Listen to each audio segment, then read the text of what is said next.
유명한 오페라를 작곡한 주세페 베르디, 우리 유명하죠? 베르디가 있습니다. 이분이 이런 얘기를 해요. 음악가로서 나는 일평생 동안 완벽을 추구해 왔습니다. 완벽을 추구해 왔습니다. 완벽하게 작곡하려고 최선을 다해 왔지만 하나의 작품을 마칠 때마다 늘 아쉬움이 남았습니다. 그래서 한 번 더 도전해 보려고 합니다. 이게 뭐냐면 완벽으로의 충동이에요. 완벽한 작품을 만들고 싶은, 완벽에 도달하고자 하는 이 베르디의 그 작품 세계, 이 작곡의 세계에 그 완벽을 추구하는 그 완전한 작품, 자신의 작품의 세계에 대한 열정과 도전을 멈추지 않았다는 거예요. 이런 글을 쓴 때가 언제냐면 80세. 네. 자신의 나이에 80 정도가 되면 이제 웬만하면 만족하고 끝낼 만도 한데 나는 여전히 더 완벽하고 완전한 작품을 만들고 싶습니다. 자, 바로 이런 베르디의 모습에 도전을 받은 사람이 있어요. 그분이 누군가 하면 경영학의 구루라고 얘기하는 피터 드루크라고 하는 사람. 지금은 이미 이제 돌아가셨지만 이 경영학의 아주 거장이죠. 그 역시 이 베르디가 80이 넘었음에도 여전히 완벽에 추구하는 모습을 보면서 도전을 받았어요. 그래서 사실 이 피터 드루크도 90세가 넘어서도 계속 베스트셀러의 책을 썼어요. 세계적으로 엄청난 베스트셀러를 90세 넘어서도 베스트셀러 작가가 된 것이죠. 작품을 남겼습니다. 어느 날 기자가 찾아와서 물었어요. 당신이 많은 책을 지었는데 그 책 중에 딱 하나의 가장 좋은 베스트 북을 하나 소개하려고 하면 어떤 책을 소개할 것이냐 물었더니 이 피터 드루크의 대답은 그거예요. 그 다음에 나올 책. 역시 그는 이전의 학문적 경험 또 경력, 이력에 만족하지 않았어요. 더 높은 목표를 향했어. 르네상스 시대를 열었던 레오나르도 다빈치 역시 다양한 이 논문들, 다양한 작품들을 많이 남겼습니다. 그런데 대부분의 그의 작품들은 미완성으로 남아있어. 왜 미완성 작품이 많이 남았을까? 이유가 있어요. 완벽을 추구했기 때문에. 완벽을 추구했기 때문에 미완성으로 남겨둔 거죠. 예술가의 투혼입니다. 예술가들의 투혼이죠. 적당하게 끝내고 싶지 않은 그 열정이 작품의 완성도를 높이는 것입니다. 높은 산을 등정하는 사람들도 마찬가지예요. 그들은 사람들이 닿지 않은 높은 정상에 도전하고 또 도전합니다.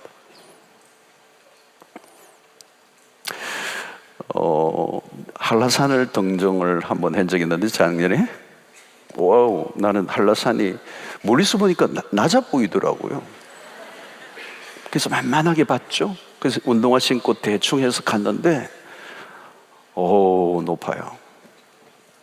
그 중간에서 커피만 마시고 중간쯤 가서 커피 마시고 딱 보니까 만만치 않아. 그런데 올라갔어요. 죽는 줄 알았어요. 이 대부분의 사람들은 적당한 위치에서 바람을 막는 곳에서 커피를 마시며 등정을 갔다 내려온 사람들의 얘기를 듣고 끝마치죠. 정상을 오르는 것은 힘들지만 도달했을 때 주는 기쁨은 무엇과도 바꿀 수 없는 것이잖아요. 무엇을 하든지 어느 영역에서나 사람들은 완벽을 추구합니다. 최상의 경지에 도달하고자 하는 몸부림을 치는 거죠. 그래서 각 영역에는 보면 소위 말하면 고수가 있습니다. 고수. 또 어떤 무술이라면 구단이라고 얘기하죠. 구단. 고수란 뭘까요? 경지에 오른 사람들. 쉽게 도달할 수 없는 영역을 뛰어넘은 것이죠. 자, 그런데 가장 우리에게 삶에 무서운 것은 뭘까요? 적당한 것에서 멈추어 서는 것입니다. 자, 여러분, 영적 세계에서 고수들이 나오죠. 히브리서 11장을 보면 믿음의 영웅들이 나옵니다. 그들이 믿었던 그 믿음의 경주에서 자신의 생애를 다 불살랐던 사람. 그들은 영적인 고수들이죠. 발견한 사람들이에요. 다른 사람이 닿지 않은 세계에 간 것이에요. 다른 사람이 알지 못한 비밀을 깨달은 사람들. 자신의 영적 레이스에서 최선의 경주를 다한 사람들이죠. 신약의 영적 고수의 길을 걸어간 사람이 있어요. 그 대표적인 사람은 우리는 바울이라고 합니다. 그는 적당한 수준에 멈추어서 있지 않았어요. 자신은 다른 영역에서는 어떤 갈증도 느끼지 않았던 사람이죠. 무엇을 먹느냐, 어디에 사느냐, 그것은 그에게 주제가 되지 않았습니다. 빌립보서 4장 11절을 보면 그렇게 말씀하잖아요. 내가 궁핍함으로 말한 것이 아니니라. 나는 어떤 한 형편에든지 나는 자족하기를 배웠다.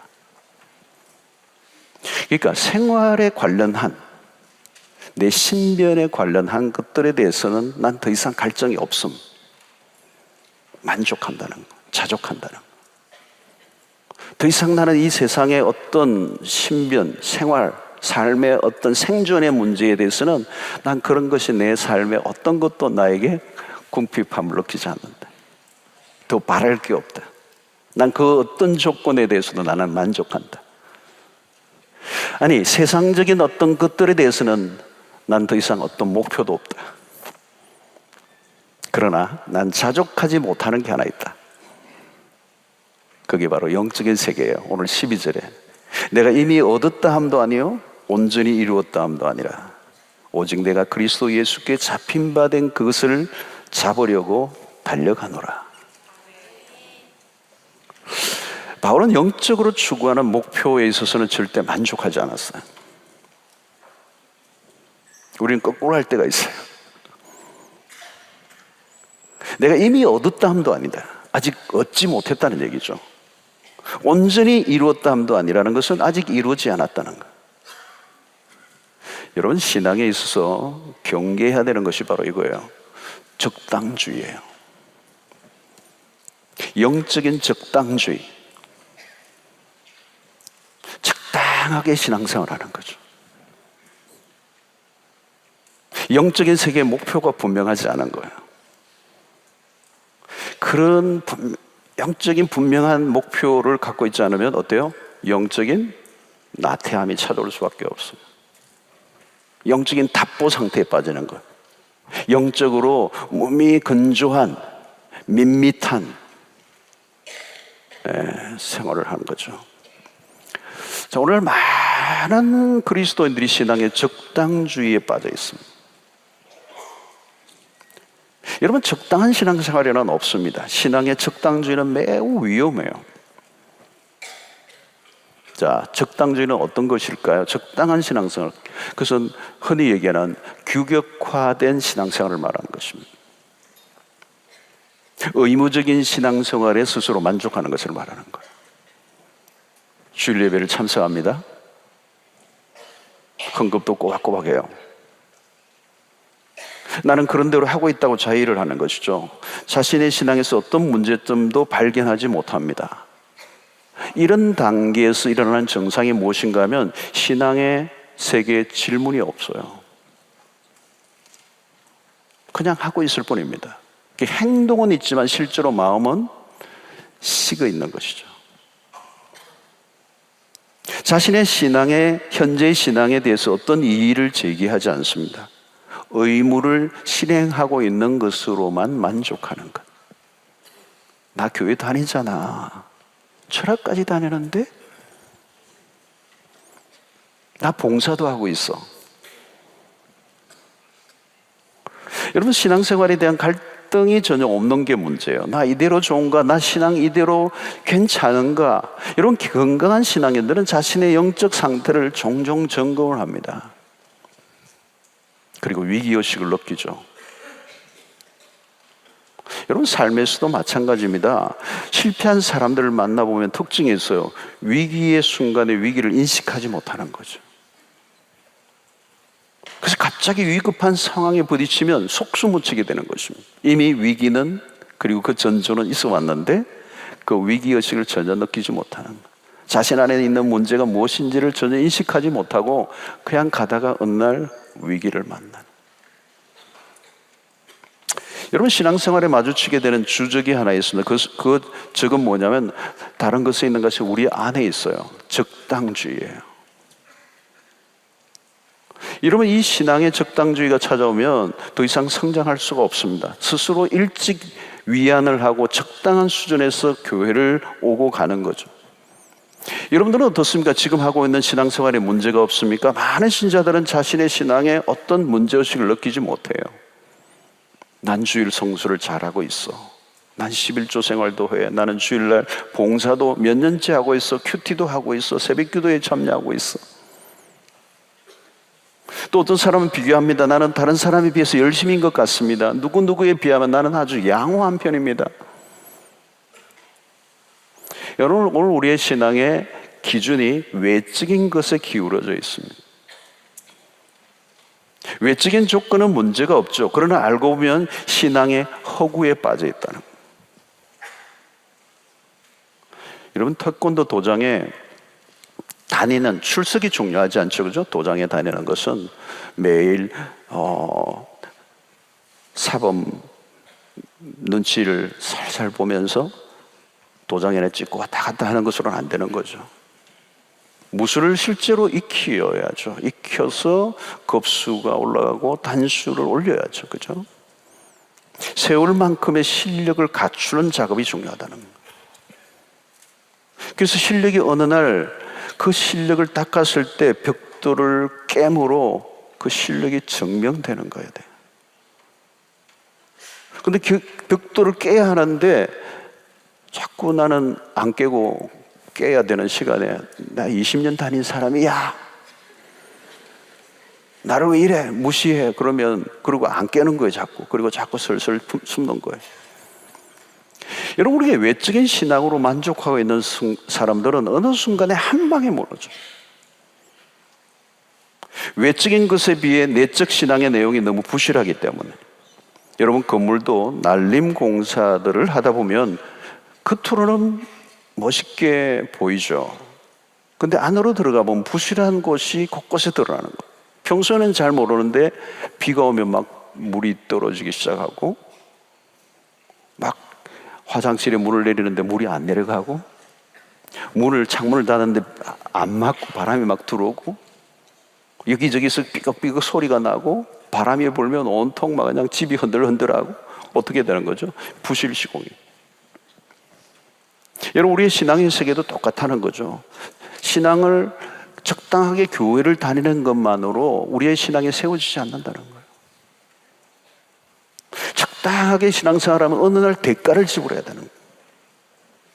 우리의 인생에 정말 신앙의 힘이 필요한 순간에 그 신앙의 힘이 발휘되어야 되는데 신앙을 닦아오지 않은 거죠.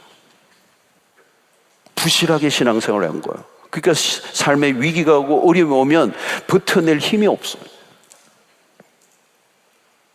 여러분, 신앙이요 깊어져 가지 않으면 금방 신앙생활이 지루해져요. 진부해져요. 여러분, 우리는 어떤 경우에도 영적 세계에 있었으면은 적당하게 만족하지 않아야 된다는 거예요.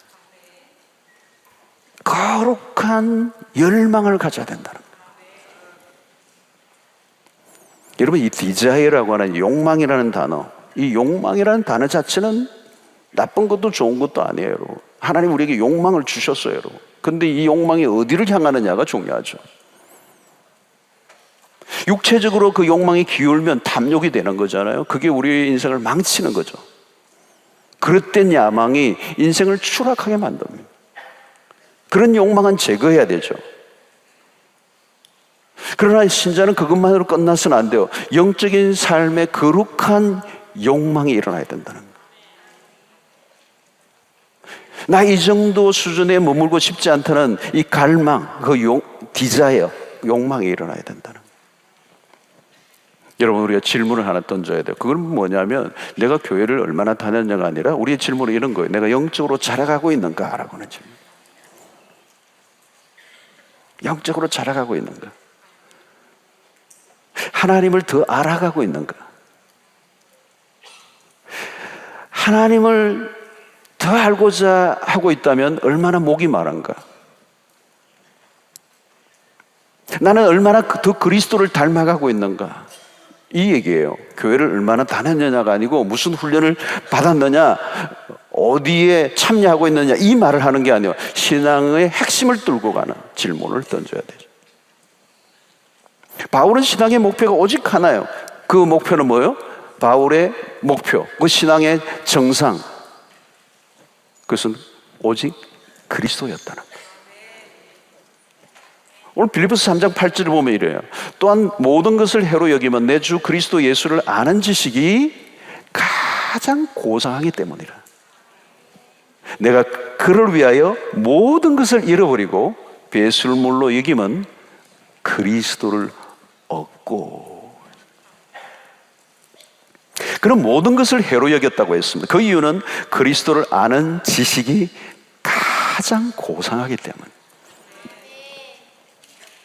그래서 그것을 위하여 모든 걸 잃어버리고 배설물로 여겼던 것은 내가 그리스도를 얻었기 때문이에요. 그러니까 바울이 모든 걸 걸고 달려갔던 목표는 딱 하나예요. 그리스도를 아는 것이다. 여러분, 그리스도가 목표라고 하는 것은 무엇을 의미합니까? 그리스도를 알고 그리스도를 닮아가는 것. 그게 신앙의 최종적인 목표라는 거예요. 바울에게는 그리스도는 비밀이었습니다. 아무리 알고 알아도 여전히 미스테리, 비밀인 그리스도. 바로 그리스도를 아는 그것이 삶의 목표였습니다. 그리스도를 아는 것이 얼마나 중요한 것인지. 여러분, 우리가 하는 모든 외적인 행위는 그리스도를 아는 만큼 가능한 것이에요.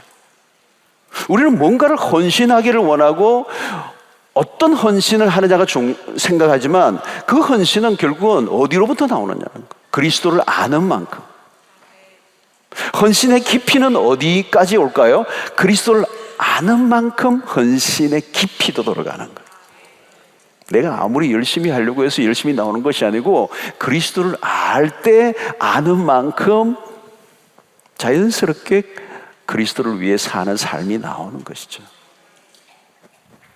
디트리트 본히프 목사는 인간이 선과 악을 구별하는 지식이 하나님을 아는 지식보다 더 우선될 때 범죄가 일어난다. 에덴 동산에서 일어난 일이죠. 하나님을 아는 지식보다 선악을 구별해내는 그 지식이 더 우선될 때 큰 범죄가 일어난다는 거예요.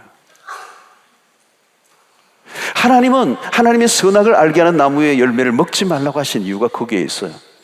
우리가 하나님을 아는 지식이 우선되지 않으면 우리의 분별력은 온전한 것이 아니라는 거예요. 바울은 지금 무엇인가 감을 잡고 있는 거예요. 그는 그리스도 예수를 아는 지식을 얻기 위하여 모든 것을 다 대가를 지불하는, 그는 그 지식을 얻기 위해 모든 것을 배설물로 여기는, 모든 것을 잃어버릴 수 있다고 얘기하는 것입니다. 성도 여러분, 왜 신앙이 흔들릴까요? 왜 시험에 들어 허우적거릴까요?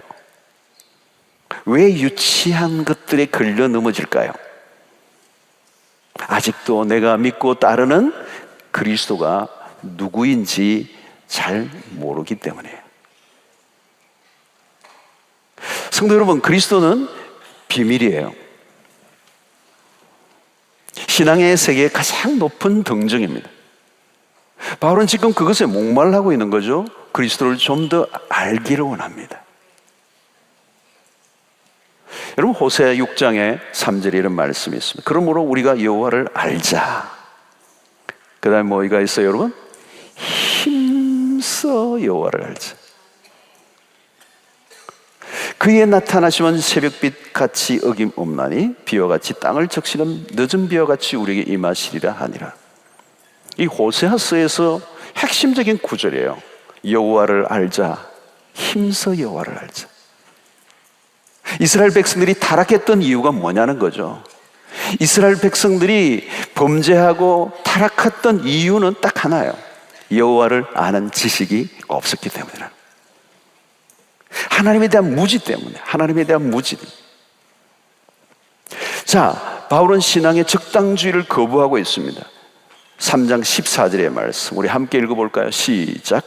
표대를 향하여 그리스도 예수 안에서 하나님이 위에서 부르신 부름의 상을 위하여 달려가노라. 자, 이 모습 속에 여러분들 뭘 발견해요?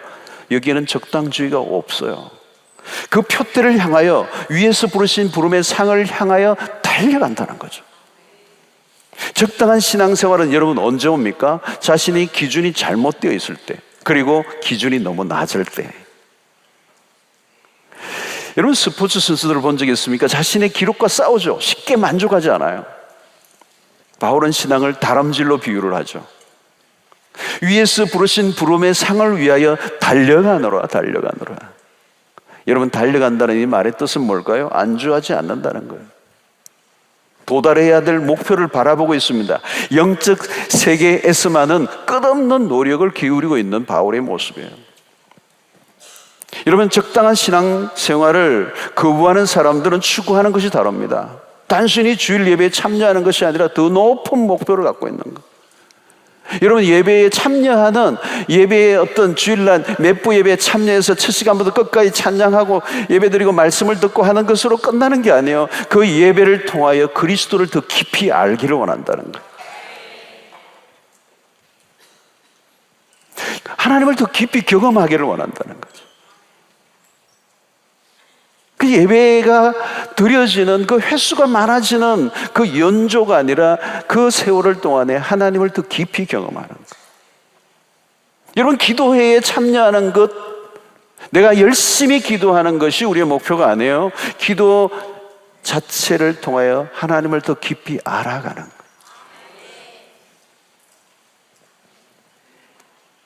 여러분 5년 전, 10년 전의 기도와 지금의 기도가 달라진 것이 있다면 그 이유가 무엇일까요? 내가 그리스도를 더 많이 알게 되는 것. 그 그리스도를 더 알게 됨으로 교제가 하나님과 더 깊어지게 된 것이죠.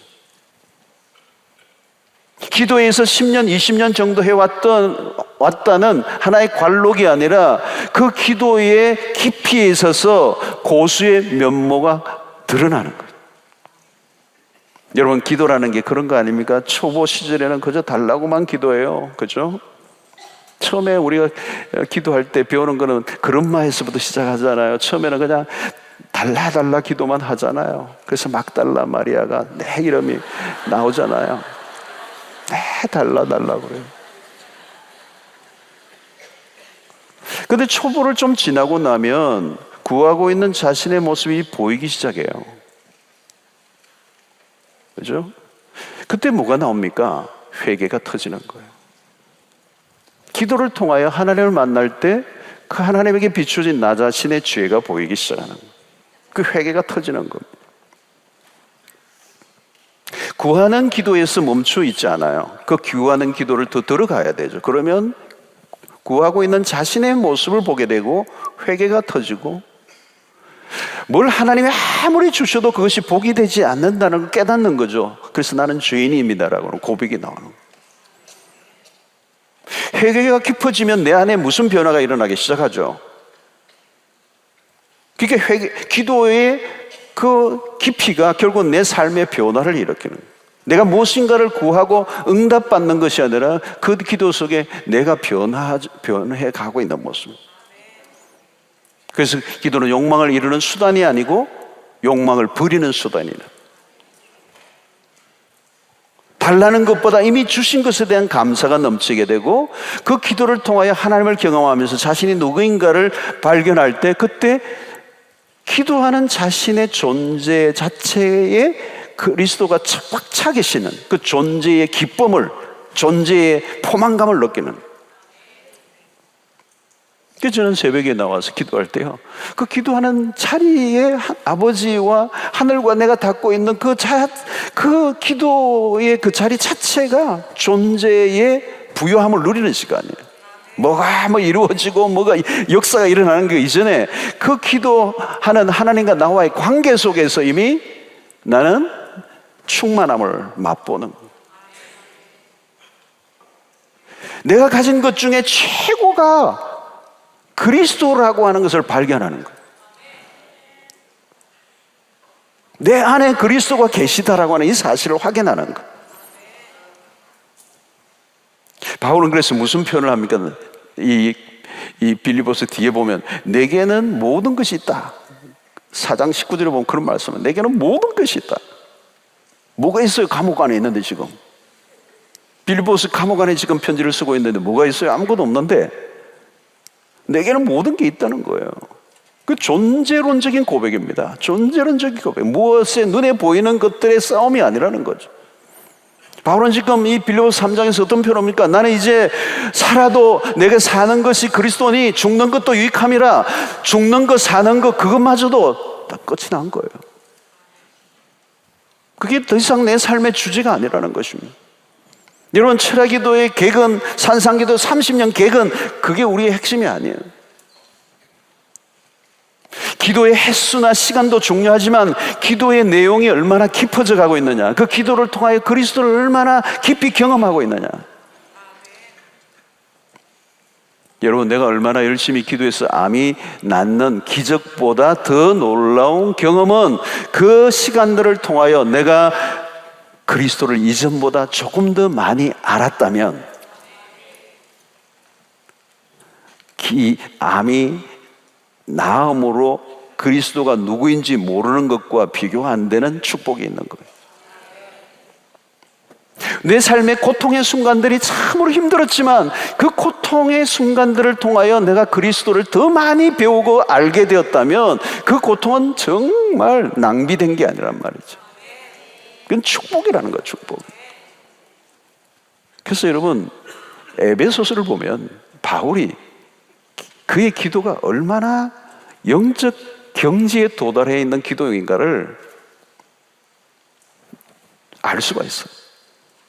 여러분, 이 철야기도에 계속 나오고 오늘 또 새벽 4시까지 기도하는 이 모든 것들 안에 우리가 가져야 될 최종적인 목표는 뭐냐면 그리스도가 누구인지를 아는 것입니다. 그리스도를 경험하는 것입니다. 교회 봉사를 얼마나 열심히 하느냐가 중요한 게 아니에요. 봉사가 얼마나 깊어져 가고 있고 그 깊어져 감 속에서 내가 그리스도를 배우게 되었다면, 우리는 외적으로 기울여 무엇을 얼마나 고생했는가를 통하여 자기를 과시하고 싶어 할 때가 많아요. 내가 얼마나 고생했는가, 내가 얼마나 희생했는가로 평가를 받으려고 해요. 이 신앙이 잘못된 방향이죠. 내가 그토록 오랫동안 한 자리에서 묵묵히 수고하고 희생할 수 있었다면 그것은 나의 뚝심이나 열심보다 그 자리에 지켜내도록 하신 분이 그리스도임을 증명할 수 있을 때, 그 신앙이 제자리로 들어간 것이죠, 여러분. 그리스도가 누구인지를 알지 못하는 사람들은 자신의 열심을 드러내고 싶어 하죠. 우리가 봉사를 하고 우리가 수고한 것만 남는다면 정말 허무한 것입니다. 그것은 그리스도와 상관없는 자기 비즈니스죠. 여러분, 그리스도를 발견한 사람들은 다릅니다. 내가 아무리 수고를 해도 언제나 부족함을 느껴요. 왜 그렇습니까? 그리스도가 행하신 십자가 앞에서 보면 여전히 도달해야 할 일들이 남아있다는 사실을 깨닫기 때문에 그래요. 그리스도를 알아가고자 하는 사람은 웬만큼 성경 공부를 해도 만족을 느낄 수가 없어요. 더 알고 싶은 거죠. 더 알고 싶은 거죠. 알아갈수록 더욱, 아까도 우리 찬양했던 것처럼 더욱 섬길수록 더 귀한 주님. 목이 말라요. 알면 알수록 주님을 더 알고 싶다는 거예요. 모세가 여러분 하나님의 영광에 목이 말랐습니다. 포기할 수 없었죠. 당신의 영광을 보기를 원합니다. 포기하지 않아요. 여러분, 그렇게 강력하게 갈망했던 이유가 뭘까요? 모세는 하나님의 영광이 무엇인지를 맛본 사람이기 때문에 그래요. 그가 하나님의 부름을 받았을 첫 번째도 그 사그러들지 않는 그 불꽃 가운데 나타나신 하나님의 영광을 본 사람이에요. 그것이 없었으면 바로 앞에 나갈 수 있는 용기가 없었어요. I am who I am. 나는 스스로 있는 자다. 그 하나님 당신을 나타내 보이시고 그 불꽃 가운데서 임하신 하나님의 영광을 모세가 본 거예요. 출애굽하는 과정 속에서도 시내산 뜰기 가운데, 시내산 그 빽빽한 구름 속에 임하신 하나님의 영광을 누구보다도 가까이서 목격한 사람이 모세예요. 그러니까 그는 그 하나님의 영광을 갈망하는 거예요. 여러분, 신약의 변화산에 보면 무슨 사건이 일어납니까? 갑자기 예수님의 용모가 확 바뀌는 사건이 일어나죠. 막 옷도 하얗게 되고 얼굴엔 광채가 나고 찬란한 영광스러운 주님의 변화의 모습을 보고 엘리야와 모세와 대화하는 예수님을 보자 베드로가 완전히 확 가버렸어요. 맛이 너무 황홀한 거죠. 영광을 본 것입니다. 영광의 본체를 보신 거죠. 본 거죠. 여기가 좋습니다. 막 말 더듬고 그랬을 것 같아요. 막 이랬을 거예요. 여기 있고 싶은 거예요. 산에 내려가지 말자는 거예요. 텐트 짓자는 거예요. 막 말뚝 박으려고 그러는 거죠. 예수님이 야 꿈깨라 데리고 내려가셨지만, 여러분, 이것이 하나님의 영광을 본 사람들의 모습들이에요. 여러분, 오늘 우리의 신앙생활도 마찬가지입니다. 하나님을 알아간다는 것이 무엇인지를 아는 사람들은 달라요. 추구하는 게 다르다는 거예요. 외적인 조건들로 만족하지 않는다는 거예요. 나는 언제나 목이 말라. 하나님을 더 찾고 싶어. 예배에 참여하고 순수에 따라 행동하고 마치는 것으로 만족하지 않아요. 여러분, 주의 예배를 드렸다고 한 주간 동안 그냥 무덤덤하게 보내는 사람은 아직도 하나님을 갈망하지 않는 거죠. 예배를 마치는 순간부터 그는 정말 또 다른 하나님의 영광에 대한 갈망이 있는 사람들. 그러니까 일주일 내내 갈망에 있는 거죠. 하나님에 대한 갈망에 목이 말라 있는 사람들이에요. 주일날 나오는 사람들이 어때요? 일주일 내내 하나님의 영광을 갈망하는 사람들, 목이 말라 주님 그 영광을 보고 싶습니다라고 하는 이 갈망이 목에까지 차서 하나님 앞에 나오는 사람들은 예배에서 하나님의 영광을 보는 거죠. 주일날 예배를 마치고 가는데 오늘 예배 드렸다. 오늘 주일 성수했네. 땡큐 감사합니다. 그러고 여기 해운대 왔다 갔다 하다가 직장 왔다 갔다 아무 생각도 안 하고 갈망도 없고 기대도 없고 주일이 왜 이렇게 빨리 오노? 이러면서 주일에 오는 사람들은 하나님의 영광을 알지 못하는 사람들이에요. 그냥 그건 의식적으로 참여하고 말뿐이에요. 그냥 행동하고 자기 스스로 자유하고 만족하는 거예요. 여러분, 그리스도가 누구인가를 알수록 진정한 예배자가 돼요. 깊은 예배에 대한 갈망이 있는 사람. 하나님, 나는 목말라요. 오늘 예배로 하나님을 갈망하고 하나님으로 채워지지 않으면 난 죽을 거예요. 죽을 것 같아요. 이런 거예요. 여러분, 주일 예배를 마치고 나서 내 영적인 상태를 점검해 보시면 굉장히 정확한 것입니다. 예배를 드리고 나서도 여전히 영적 갈증이 일어나야 정상이에요. 하나님을 더 찾고 싶어져야 정상이라는 거예요. 성경을 찾아보고 묵상하고 기도의 자리를 찾아가고 엎드리고 일터에서도 여전히 일을 하다가도 하나님을 갈망하고 찾고 또 찾는,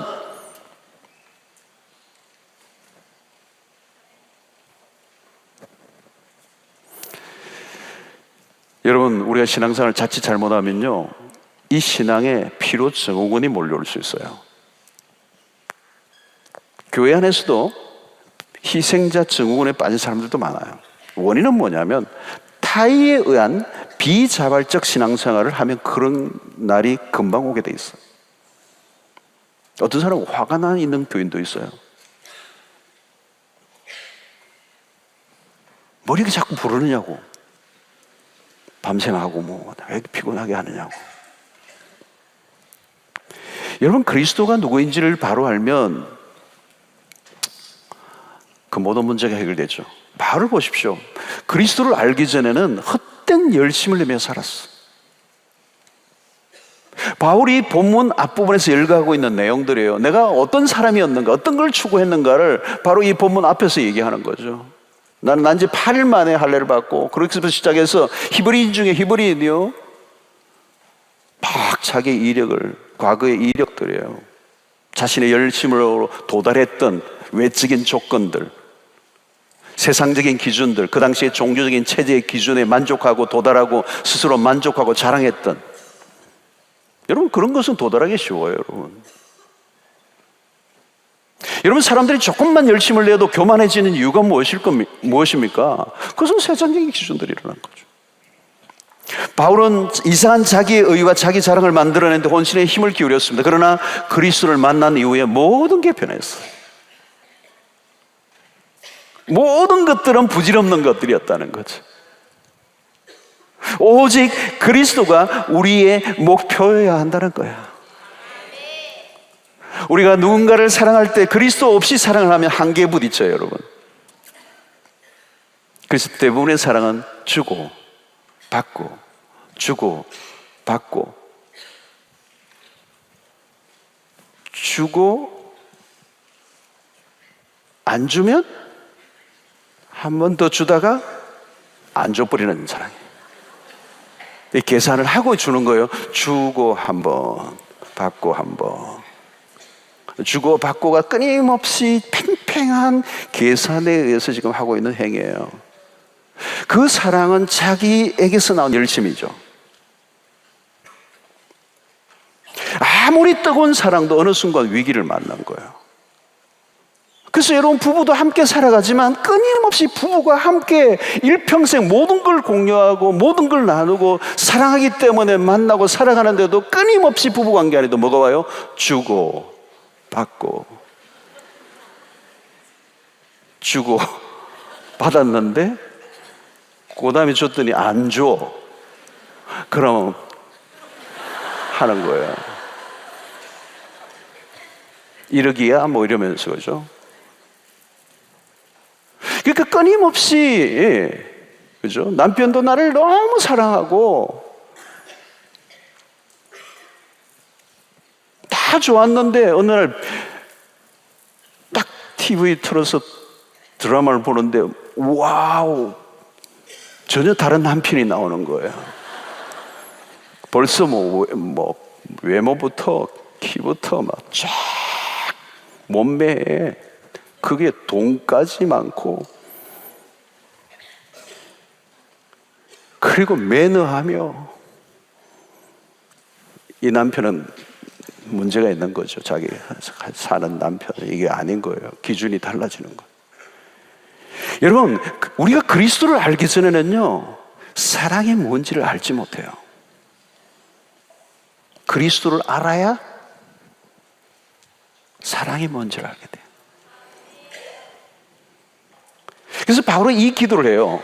에베소 3장 18절에 능히 모든 성도와 함께 지식에 넘치는 그리스도의 사랑을 알고,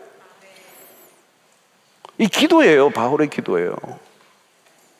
근데 그 사랑을 어때요? 그 사랑의 너비, 길이, 높이, 깊이가 어떠함을 깨달아 하나님의 모든 충만하신 것으로 너희에게 충만하게 하시기를 구하노라.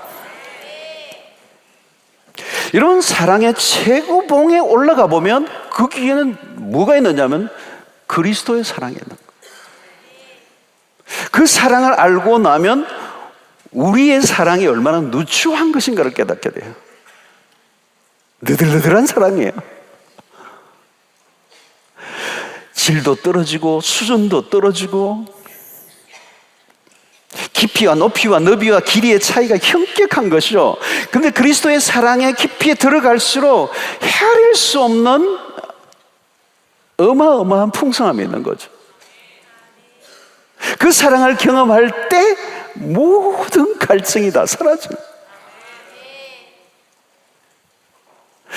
그 사랑을 한번 경험하면 모든 상처가 한순간에 치유가 일어나는 거예요. 치유가.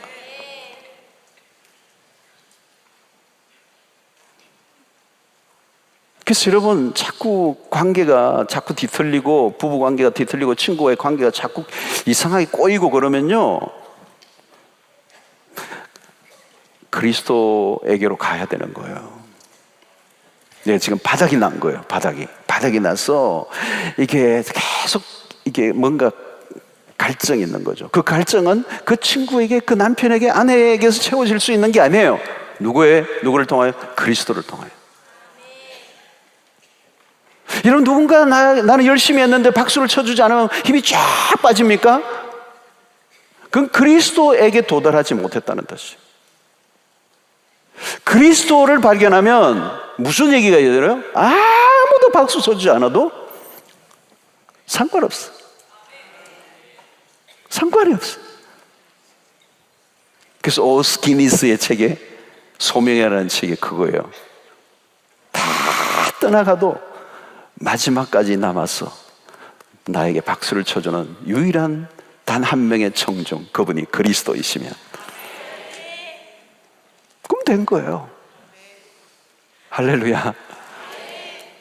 여러분, 우리가 모든 것을 그래야 하는 것은 딱 하나요. 그리스도를 더 알고 싶습니다. 이 제목보다 더 강력한, 이 우리의 신앙의 목표보다 더 중요한 목표는 없어요.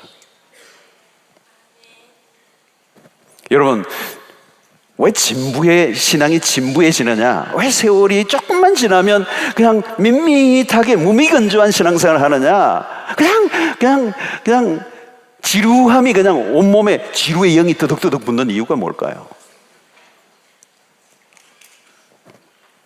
몇 년만 하면 식상한 신앙생활의 모습으로 빠지는 이유는 신앙의 목표가 잘못되어 있기 때문에, 신앙의 방향이 잘못되어 있는 거예요. 영적 고지를 바로 바라보지 못하기 때문에 그런 것입니다. 바울은 이렇게 고백합니다. 빌립보서 2장 12절에 이 말씀이에요. 그러므로 나의 사랑하는 자들아, 너희가 나 있을 때뿐만 아니라 더욱 지금 나 없을 때에도 항상 복종하여 두렵고 떨림으로 너희 구원을 이루라. 여기 너희 구원을 이루라라고 하는 이 말이 뭐예요? 성화의 과정으로 나아가라는 거예요. 멈추어서 있지 말라는 거예요. 구원받고 천국 가는 것으로 만족하고 끝내지 말라는 거예요. 더 높은 고지로 나아가라는 거예요. 성장을 향하여 나아가라는 거예요. 여러분, 영적으로 계속 자라는 사람들이 특징이 있습니다. 항상요, 영적인 목마름이 있어요. 자, 여러분들 오늘 이 밤에 그 목마름이 있습니까? 그리스도를 더 알아가고 싶은 욕망, 열망, 영혼의 갈망이 식어지지 않는 것, 하나님이 누구이신지 더 알고 싶습니다. 자, 여러분, 그 사람은 어떤 사람이라고요? 그분이 누구이신지를 맛을 본 사람들이에요. 맛을 본 거예요. 여러분, 예배도요, 맛을 본 사람들이 있어요. 그 예배, 하나님을 경험하는, 하나님의 임재와 영광으로 충만한, 그거는 몇만 볼트의 전기에 감량된 것과도 비교할 수 없는 강력한 하나님의 임재, 하나님이 가까이 오셨다는 걸 느끼는 감정, 하나님이 살아서 나와 지금 함께 하신다는 것을 부인할 수 없게 만드시는 경험. 예. 여러분, 그 맛을 본 사람들은요, 그때 뭐가 나오는 거예요? 하는 탄성이 나오는 거예요. 찬양을 할 때도 마찬가지예요. 찬양을 할 때도 그 찬양 가운데서 임하시는 하나님을 만난 사람들은 거기에서 찬양하는 가운데서도 여러분, 내 영혼에서 나오는 것인지 내 입술에서 나오는지 내가 알아요.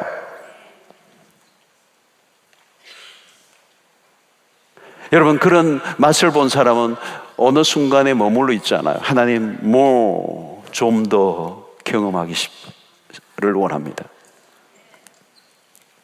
현재의 상태에 안주하지 않아요. 적당한 수준에 만족하지 않아요. 목이 마른 것이죠. 하나님의 아는 것에 늘 부족함을 느끼는 거죠.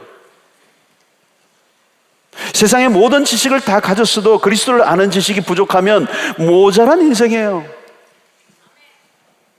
영적 무지는 모든 것에 눈을 가려요. 그냥 모자라는 정도가 아니라 심각하게 결핍을 느껴야 정상입니다. 예수의 결핍을 느낀다는 것은 모든 것의 결핍이에요. 여러분, 사람이 아무리 밥을 먹고 영양제를 다 먹어도요, 피가 결핍되면 사람이 살 수 없잖아요. 그리스도를 아는 지식은 밥 정도가 아니고 피와 같은 거예요. 성도 여러분, 그리스도 안에 모든 것이 다 들어있습니다. 그리스도를 알면 그 안에서 사랑을 알 수 있습니다. 그리스도를 알면 두려움이 없어져요. 그리스도를 알수록 평화가 밀려옵니다. 그리스도를 온전히 알 때 내가 염려하고 두려워하는 것이 얼마나 부질없는 것인가를 깨닫게 돼요. 우리가 그리스도를 온전히 소유할 때 헛된 야망이 저절로 다 없어져 버려요. 그리스도를 알아갈 때 우리는 저절로 겸손해져요. 내가 겸손해져야지 그래가 겸손해지는 게 아니라 저절로 겸손해져. 내가 다른 사람에게 영향력을 끼치려고 애를 써도 되는 게 아니잖아요. 여러분, 그리스도를 내가 알아가면 나도 모르게 내 안에 계신 그리스도가 내 삶을 통하여 표출될 때 그게 영향력이 돼요.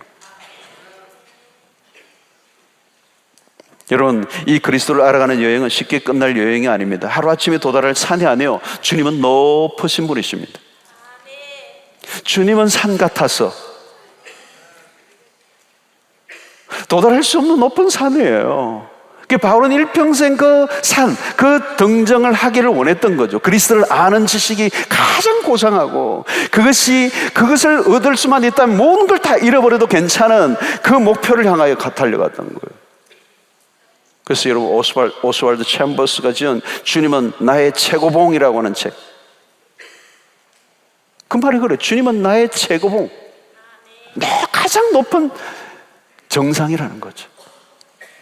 여러분, 우리가 우리의 삶을 통하여 일평생 오를 최고봉이 있다면 그것은 오직 그리스도예요. 고지는 분명합니다. 그곳에 오르면 모든 게 다 있어요. 그곳에 오르면 충분하다는 고백이 터져 나올 수밖에 없는 것이죠. 여러분들은 이미 그 등정을 시작하신 분들이에요. 길을 혹시 잃어버리신 분들이 계신다면 다시 이제 그 길로 돌아가셔야 돼요. 나는 더 주님을 알기를 원합니다. 주님은 길이요 진리요 생명이십니다.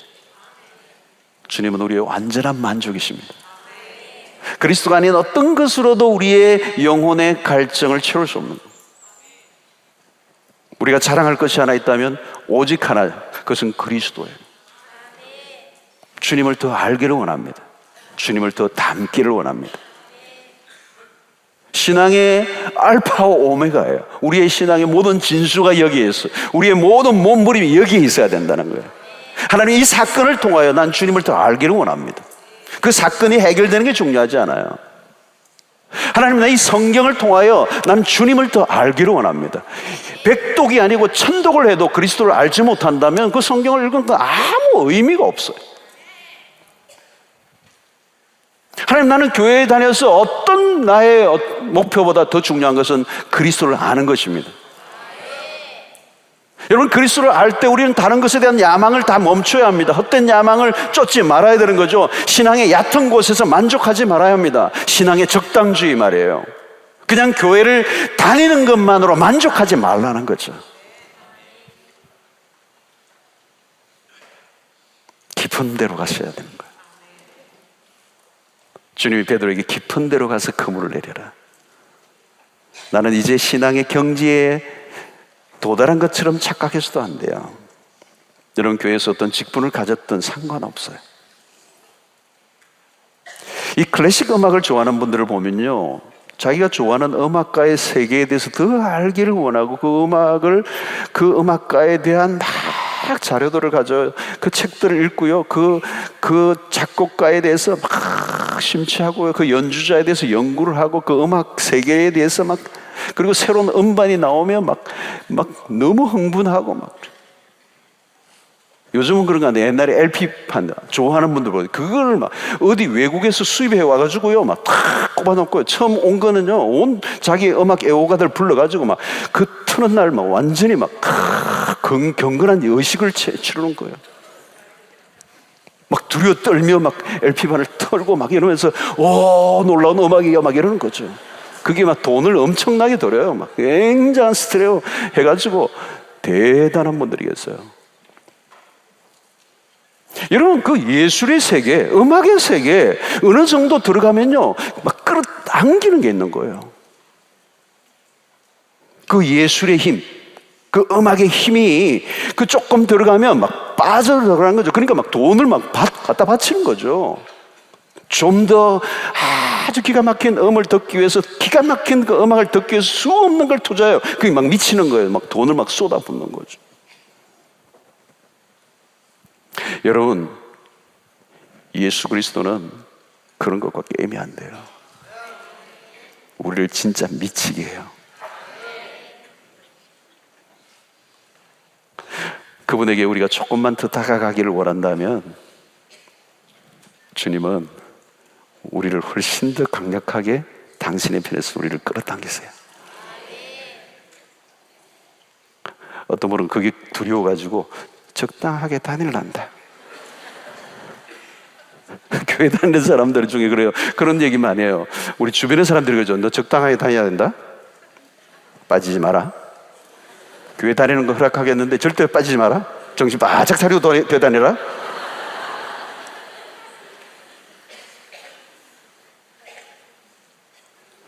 근데 그 말을 믿고 그대로 사는 사람들이 많아요. 안 빠지려고 하는 것, 적당하게 예수를 믿으려고 하는 것, 예배의 자리에 와서도 적당하게 그 의식에 참여하는 것으로 만족하고 끝나버리려고 하는 것.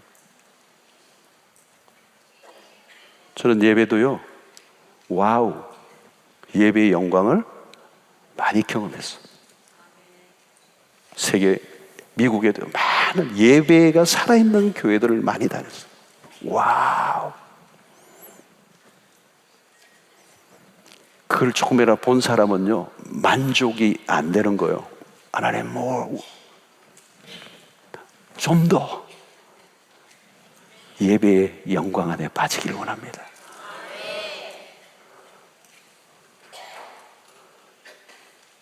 여러분, 그리스도를 사랑하는 사람이라면 그리스도를 알기를 원합니다. 여러분, 그렇잖아요. 사랑하는 사람이 있으면 어때요? 알기를 원하죠. 사랑하는 사람인데 이름도 몰라요, 성도 몰라요, 전화번호도 몰라요, 알고 싶지도 않아요. 그건 사랑하는 게 아니죠. 사랑하면 어때요? Everything, 모든 걸 알고 싶어요. 다 얘기했는데도 더 얘기해달라는 거죠. 난 당신을 더 알기를 원한다는 거예요. 알면 알수록 더 매력적이신 분이 그리스도세요. 여러분, 우리는 인간관계 속에 더 많이 알기를 원하지 않죠. 적당한 선에서 머물기를 원하죠.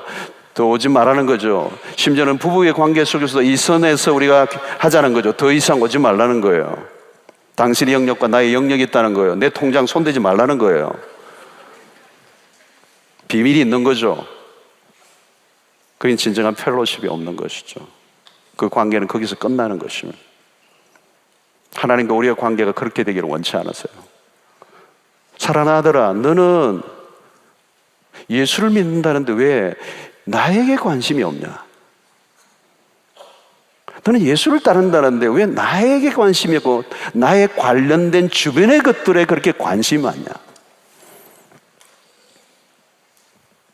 그리고 그러한 것들에 충족하는 것이 신앙생활이라고 착각하는 것에 대해서 주님은 안타까워하십니다. 우리는 보편적인 주일 예배를 지키고 헌금을 드리고 봉사를 하고 훈련을 받고 공부를 하고 외적인 행위가 하나님을 섬기는 것이라고 착각하는, 그것은 아주 그리스도에 관련된 일부에 관련되는 것일 뿐이지 그리스도를 알아가는 것은 아니에요. 우리의 신앙의 초점은 오직 그분이어야 한다는, 그것이 바울이 가졌던 신앙의 목표였어요.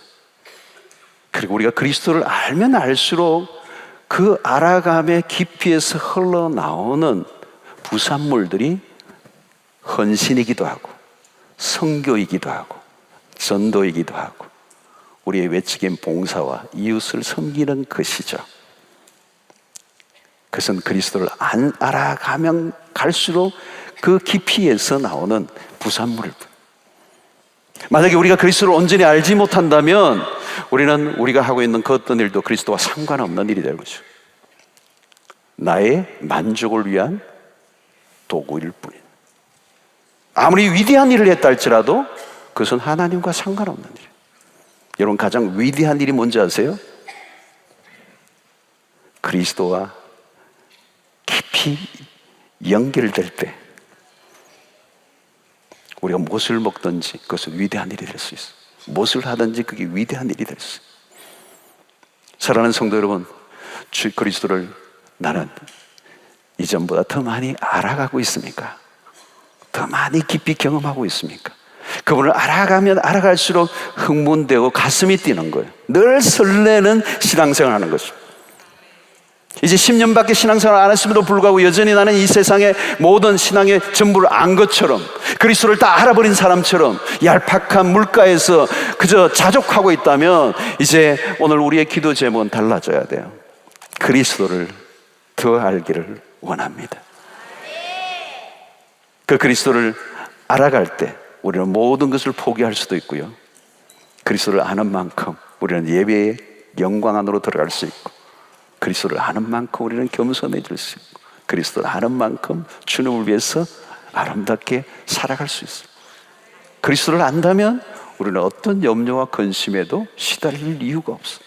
그리스도를 알아간다면 어떤 욕망도 우리를 해체시킬 수 있어요. 그리스도만을 위해 살아갈 수 있는 능력과 은혜가 그분으로부터 흘러오기 때문에 하나님, 내 신앙의 오직 초점, 우리의 신앙의 모든 다름질은 그분을 알아가는 것이 되게 하여 주십시오. 이 기도가 되기를 주의 이름으로 축원합니다.